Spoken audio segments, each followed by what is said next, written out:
My name's Susan Moscianis and I work at the Dermatopharmacology unit at the University of Manchester and based at Salford Royal NHS Foundation Trust. My name is Anna Polak and I'm a clinical project manager at Pharmalis Limited. Pharmalis Limited is a clinical research organisation.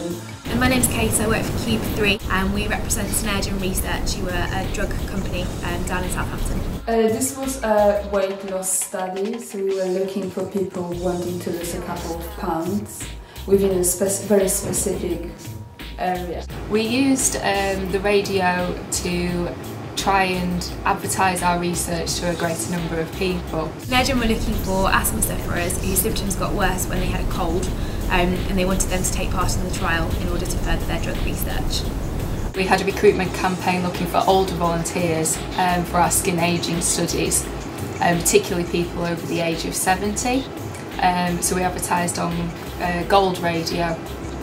Using radio more than exceeded our overall expectations.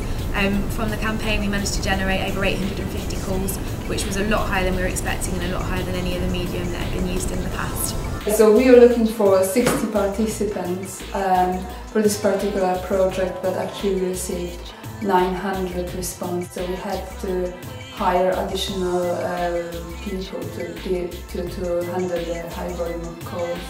We had about 45 telephone responses to the campaign in the first week. Of those people, 3 ended up being recruited onto that particular study. That's an excellent result.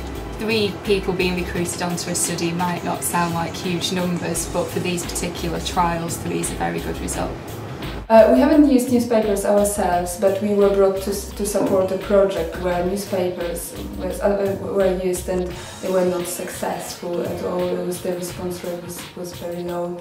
We used Google AdWords, which also wasn't very effective. Because of the success of last year, we're running another campaign this year and have come back to Global Radio. I would definitely use Global Radio again for future projects. Yes, we would definitely use radio again. It was had an excellent return on investment, and in comparison to other mediums such as press, we think it was more than justifiable.